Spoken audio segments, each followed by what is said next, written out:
Brooklyn Independent Television.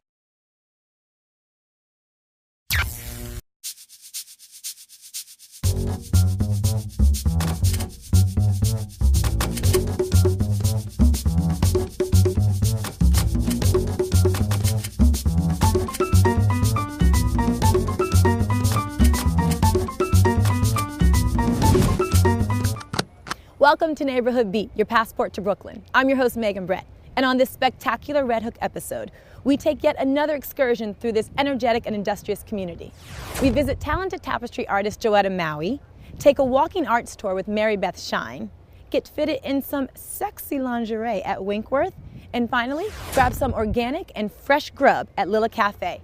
So much to see, so stay tuned. Red Hook, a community with strong roots in the shipping industry, boasts 3 public piers to this day. Louis Valentino Pier, which has ramps for canoes and kayaks. The Red Hook Garden Pier, which is the site of the Waterfront Museum. And Beard Street, which houses an annual art exhibition.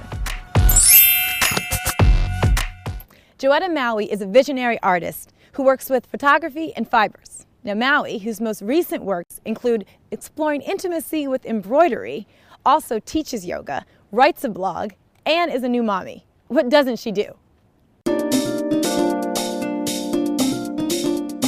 I'm Joetta Maui. I classify myself just as an artist. A lot of people say that I'm a fiber artist, but my training is not in that, and so I don't feel like I really fit into that niche. So I just say that I'm an artist that works in large-scale embroidery, and I usually describe my work as painting and drawing with thread.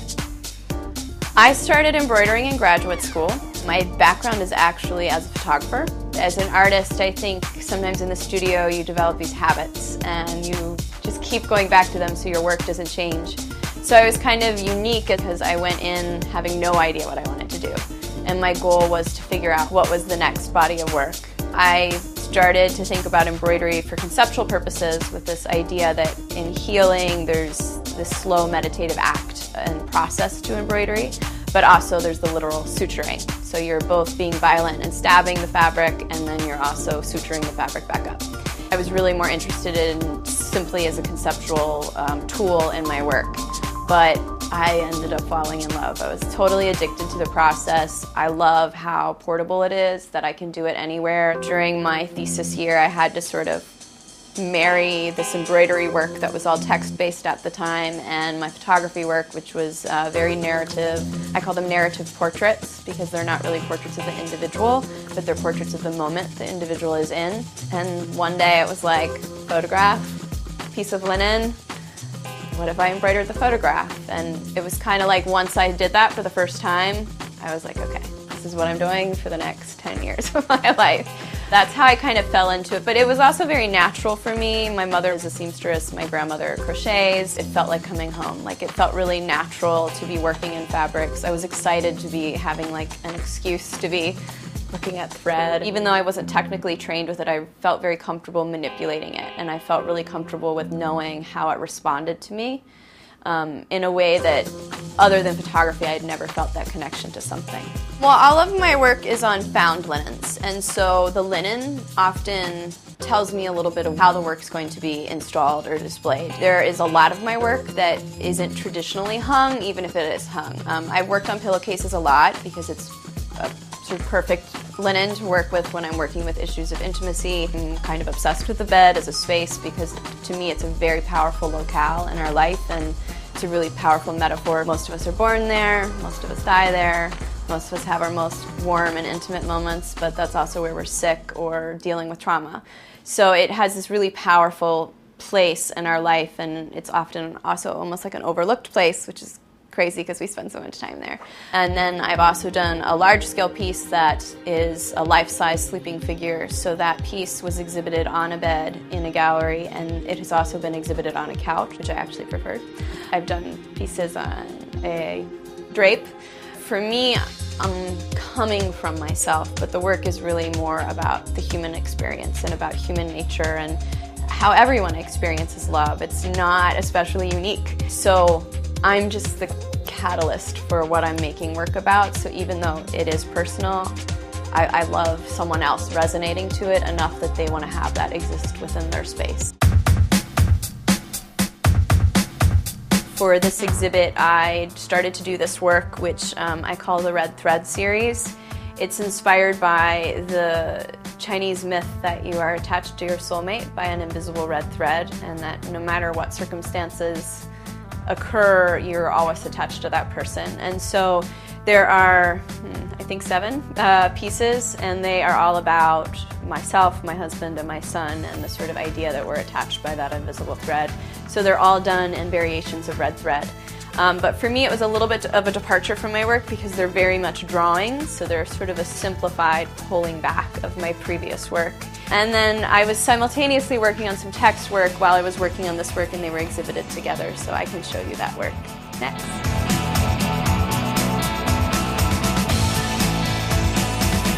So this is my most recent text-based work that I've done, and it was exhibited with the red thread works that I already discussed. And it is all love letters that I wrote to my husband. It sort of shows the many sides of the experience of love and why you would write a love letter.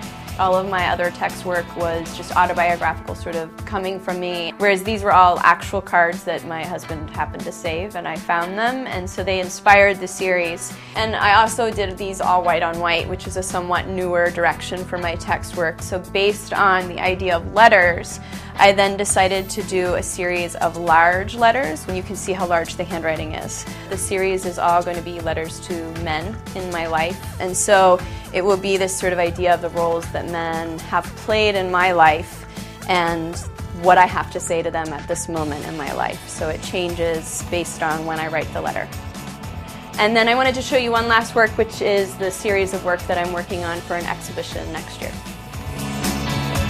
This is the last piece I wanted to share with you, and it is an in-process piece from my large-scale bed-based works. It's a series that I'm calling Sleepers, and it is all based on images of people sleeping.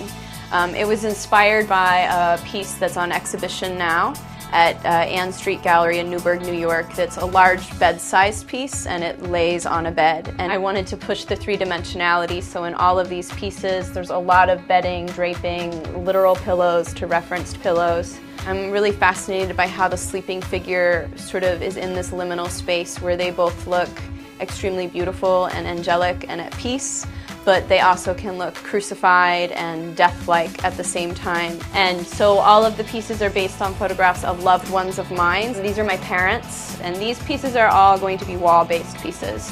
Thanks so much for coming into my studio in Brooklyn, New York. And you can see more of my work and my upcoming exhibitions at joettamaui.com, and you can follow my studio practice and see other contemporary fiber artists featured on my blog, Little Yellow Bird. Thanks so much.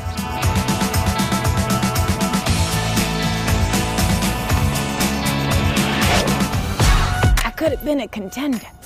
Okay, if you don't know, that's the legendary Marlon Brando line from On the Waterfront, a 1954 film about the budding corruption and violence among longshoremen set right here in Red Hook.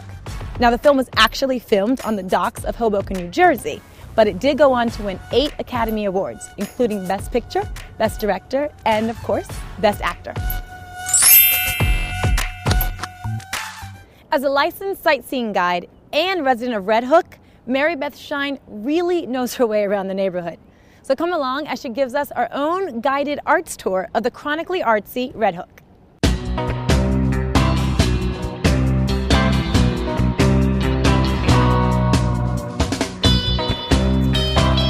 So welcome to Red Hook, Megan Brett. Thank you. Red Hook has many artists living within its borders. Artists who work commercially and non-commercially, and many artists who do both.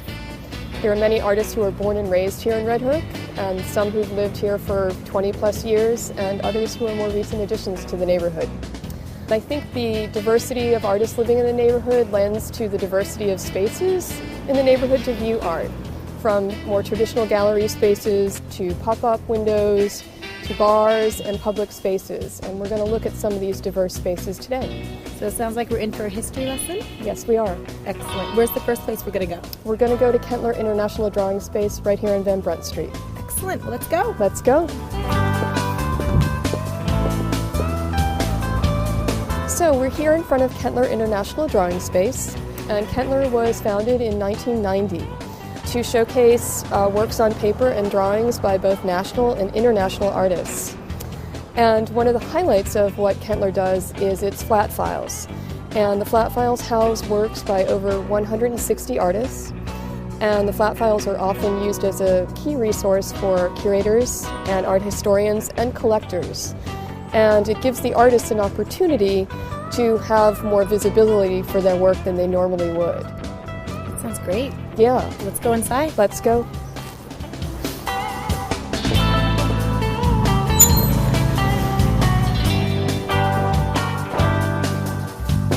Mary-Beth, tell us about the exhibition you guys have going on now. Well, the exhibition here at Kentler right now is an exhibition in commemoration of Kentler's 21 years in the space, and it was curated by Florence Neal and Sally Mize, and it's a selection of work from the flat files. It's a very special exhibition on a very special occasion. Nice. And here's Florence now. Florence, you did a great job on this exhibition. Congratulations to 21 years. Thank you. We're very pleased to be showing these 21 artists in the show. And thank you for coming.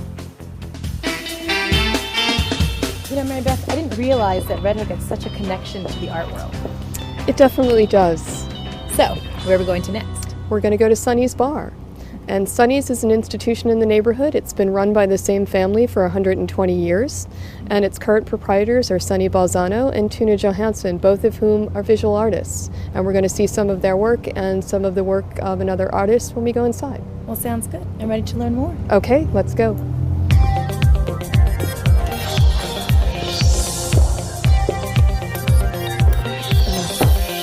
So we're here in the back room at Sonny's Bar, and as you walked in, you noticed works by Sonny Balzano, who's been an artist all of his life and who lived and worked for a time in the 60s in Soho before it was Soho. And we also passed a work by Tuna Johansson, who is the co-proprietor of Sonny's and Sonny's wife. And we're here in the back room right now, and we're looking at these really wonderful cigar box dioramas by Aaron Alstrom. And he's an artist who has a background in animation, and he's interested in pinhole photography, which I think you can really see in these works. No, they look absolutely amazing. So who is the person that curates the back room? The person that curates the back room is Tuna Johansson. And who's Tuna? Hi. Tuna. Hi. Welcome. Can you tell us a little bit more about how you curate your art exhibitions?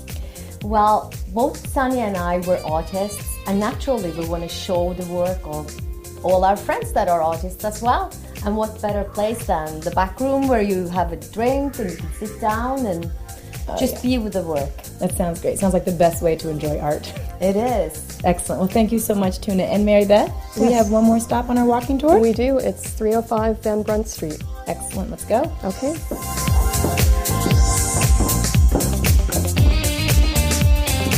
Okay, Mary-Beth, this seems like a very interesting place to have art. Where are we? We are On View at 305 Van Brunt Street. And one of the owners of this building, Jen Nelson, is an artist herself. And while this ground floor space was vacant, she thought it was a good idea to have changing exhibitions of artwork by artists living and working in the neighborhood primarily. She did notice that there were a lot of artists who lived in the neighborhood who just didn't know each other or know each other's work. So she thought it was really important to expose their work to one another. And so you have here the work in the windows now by Peter Hildebrand, who's a local artist. Excellent. I love this tour. I realize there's so much, not just artwork in Red Hook, but collaboration between the artists. I think that's amazing. And how long have you been doing sightseeing tours? I've been doing them for 2 years now. I have a background in art history, and I do tours in the boroughs in New York City. I've done them in all boroughs except for Staten Island, so hopefully that's my next one. Excellent. And how can we get more information about your tours? You can look at my website at www.shinenycart.com. Excellent. I've had such a great time. Thank you so much for teaching me. And thank you for having me. Excellent.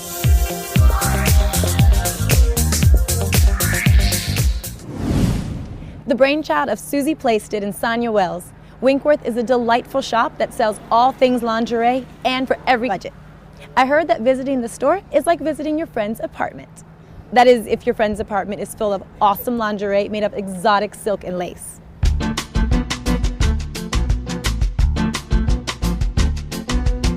My name is Susie Plaisted, and we're at Winkworth Lingerie shop in Red Hook, Brooklyn. We had a whole list of possibilities, And I was just in love with the name Winkworth because it was a play on words, a specific name that I had run across when I was in London. And it's also a character from a P.G. Wodehouse book, so it kind of all fit into everything. And it's fun and it's playful.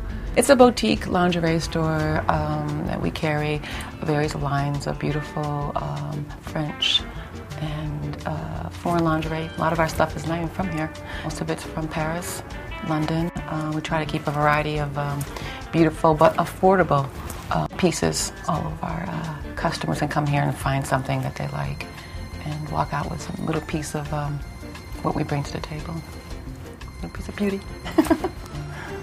The reason why I focus on lingerie and design is that it is empowering.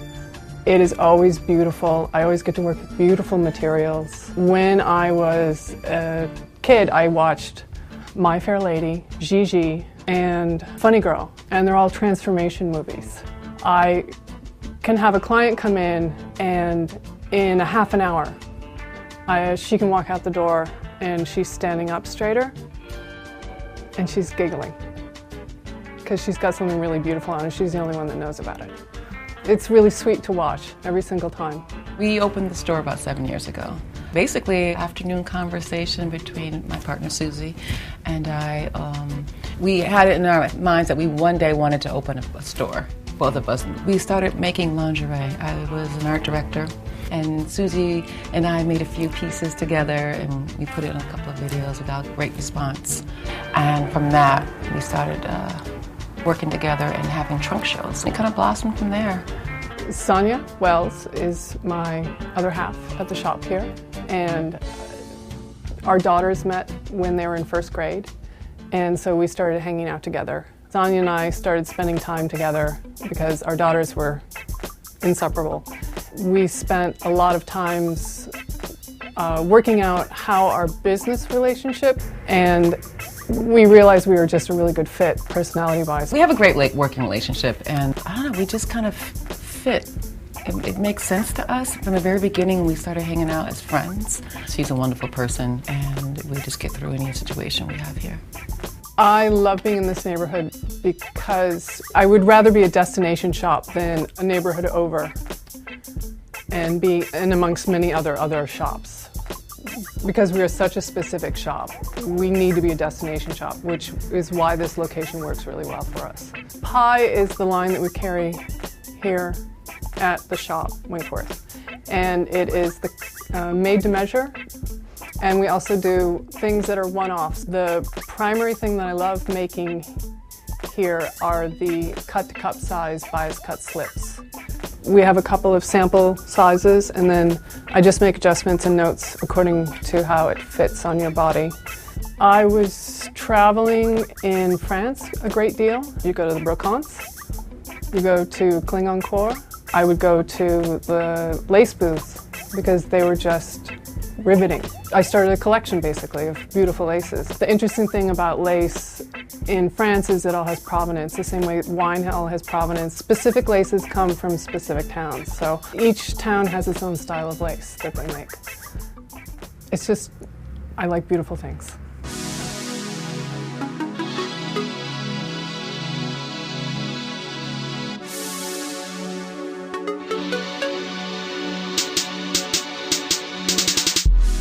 We're back in the workspace, and I wanted to show you a selection of some of the laces that we have. This is a beautiful Irish lace. We can dye it to all different colors. This is a really beautiful lace. It's really unusual. It's a geometric. Most laces are floral patterns, so this is a Calais lace. It has all these beautiful floats that are on the surface. This is Chantilly lace, which is so beautiful. Also another floral pattern. This is a beautiful lace that's made up of roses and cobwebs. This lace is an Art Deco lace. Very beautiful.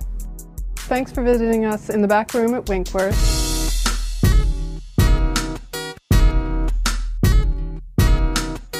And to continue the tour of Winkworth, I'll show you some of our pieces. This is a slip dress that we make here. You can see all the details. Signature kind of lace with the little notions. We dye the lace and we put it on very beautiful heavy silk. Another very beautiful detail. We always put detail in all of our pieces. One of our very big sellers when we first opened up were pantaloons. We sold a lot of these for a lot of people who were on bicycles. This is a finished product. This is a made to order for one of our customers. Okay, we'll make serious for you, but then we'll flip and put some really beautiful silk lining. So it's always something fun underneath. We have some more on the other side of the store, which I'll love to show you as well. Okay, on this side of the room, we keep all of our bras and our panties, and we try to keep everything really colorful and happy. So we do a lot of interesting pieces like Chloe. This is from Colombia. Let's keep it very colorful here. So we figure you can go anywhere and get white or beige. We also keep a Japanese line. We have a Paris line here. We have a line from London. We try to keep sparkly things like purses and little handbags, accents. Like I said, we have lots of fun and we love getting you naked and putting things on you to make you happy. Featuring classic American fare, Lila Cafe offers a delectable menu full of local ingredients where chef and owner Erling Berner offers everything from a grilled octopus appetizer to raisin bread pudding for dessert. Yummy and organic. I can't wait to taste.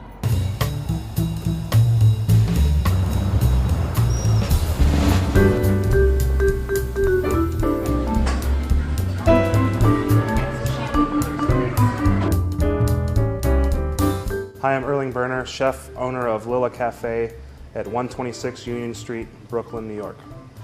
Lila Cafe is a small American seasonal restaurant. The concept really came from my husband and his desire to cook good, clean food for his family. We feature seasonal American cuisine with an influence on pesticide, hormone-free meat.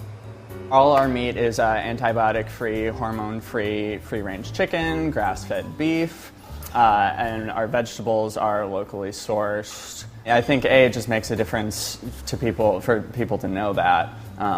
With the whole locavore movement, I think particularly in Brooklyn, that's very important to people, and I think people really enjoy that. And it just gives you a better product, knowing that your food hasn't been sitting around frozen because it came from California. It came from somewhere that you know, somewhere very close to you. We love good food, appreciate good food, and when I became pregnant with our first daughter, we really started focusing on eating right and making sure that I was having a healthy diet, and it just was something Erling has been passionate about since culinary school, just making sure that we're getting good, clean food.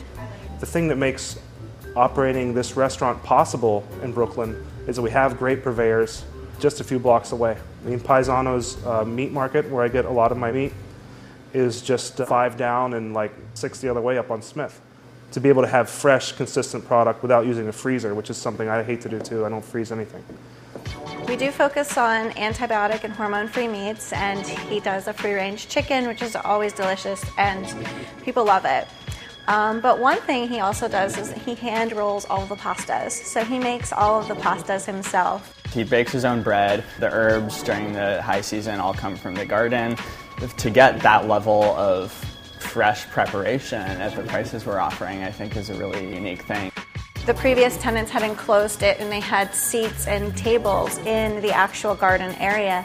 And I told my husband this would just be a great culinary garden for you. And surprisingly enough, everything I plant back there just flourishes. So through spring, summer, and fall, he has an endless supply of fresh herbs, and we've experimented with growing some vegetables. So he pulls a lot of his herbs from the garden. It's just been really great.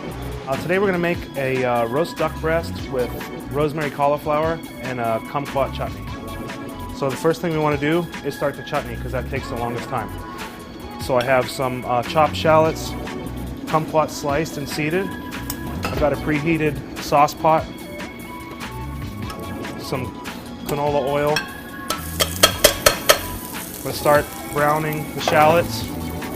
We want to put sugar in there, and that's going to aid in the caramelization as well. We're going to add couple bay leaves. The kumquats go in. A good dose of cheap wine. A splash of vinegar. And that's going to stew for 20 minutes.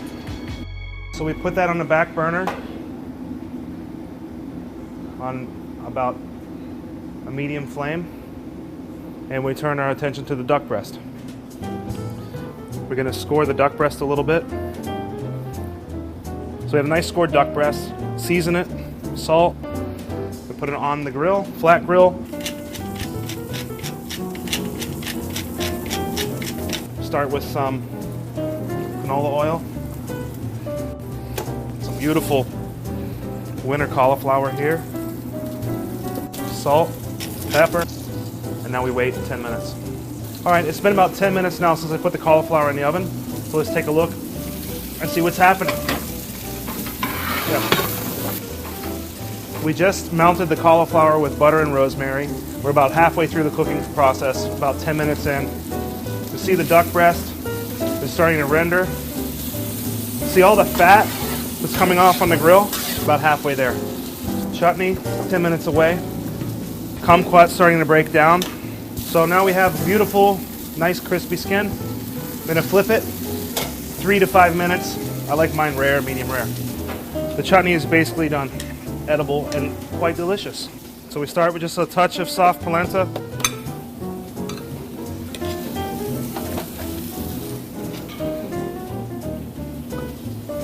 Some of this beautiful roast cauliflower. Some chutney here. So the duck's been resting for about 5 minutes. It's time to slice it. When you slice the duck, slice it skin side down. It makes it easier to cut through the skin.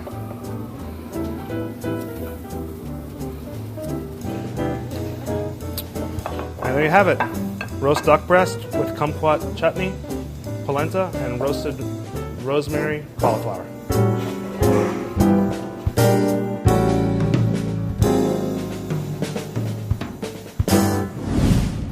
I hope you enjoyed this remarkable episode of Neighborhood Beat. I know I did. From walking art tours to fresh organic fare, Red Hook boasts something for everyone. But the only way to experience the neighborhood is to come on down and check it out for yourself. For more information on the Neighborhood Beat series or to view past shows online, go to brickartsmedia.org/BIT. I'm your host, Megan Brett, and I'll see you around Brooklyn.